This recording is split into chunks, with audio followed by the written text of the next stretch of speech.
This is Fredpasselli. Welcome back to the channel. So today I just want to talk to you about the 5 best deductions for 1099 employees or 1099 independent contractors. The first thing we need to do though is establish, are you a 1099 independent contractor, and if you're most likely going to receive a 1099 at the end of the year. So normally 1099 independent contractors, or better yet 1099 employees, even though that's not really the correct terminology, are individuals that receive payments from a business or another individual for services provided. Normally, they are not an employee. They're not considered a full-time employee. They don't get benefits. They don't get access to a 401k. They're only receiving payment.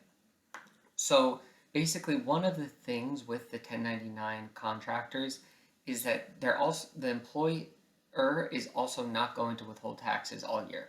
So you have to be prepared at year end when you file your taxes to owe about 20 to 25% of the total gross income you received from that 1099 position throughout the year. So in some cases, if you're maybe, let's say, receiving 10,000 from a 1099, you might end up owing 20 to 25,000 at year end in taxes. So that's why it's very important that when you file your taxes at year end, you're going to put your 1099 on a Schedule C and try and be as aggressive but also lawful and in compliance as possible to reduce your ordinary business income that's effectively going to reduce your taxable income.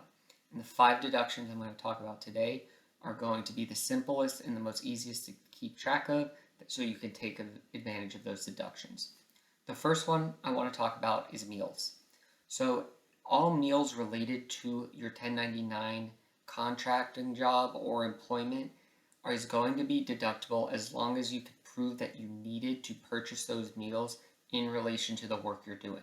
So if it's a business breakfast, business lunch, business dinner, or travel lunch, travel dinner, or any meal related to your job that you had to make because of your job, keep the receipts, track them for year end, maybe sync up with QuickBooks so it's tracking it automatically for you. Those will be able to be deducted against your ordinary business income at year end. The second one I want to talk about is travel.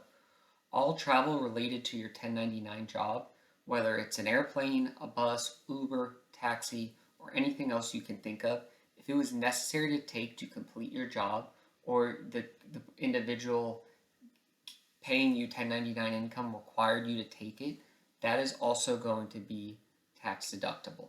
So you will need to track those throughout the year, keep the receipts, keep the purchase confirmations, so you will know the exact amount to input into the travel line at year end on the Schedule C.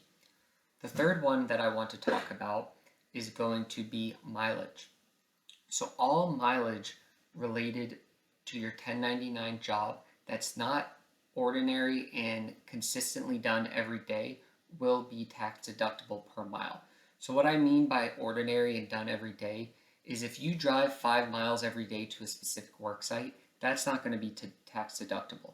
But if you have to drive maybe 3 days a week, an extra 5 miles to drop off packages, pick something up, deliver something, or maybe you drive Uber and that's how you earn your income, all those miles are going to be tax deductible, and it could be between 60 and 67% depending on the year that you're currently filing your taxes for. The easiest way to keep track of this one is by essentially really just downloading an app that tracks your miles. Every time you start driving, put in the miles. Or the old-fashioned way, you could keep track on a log. That gets a little trickier though, because you have to remember to pretty much keep the log updated and do it every time you drive.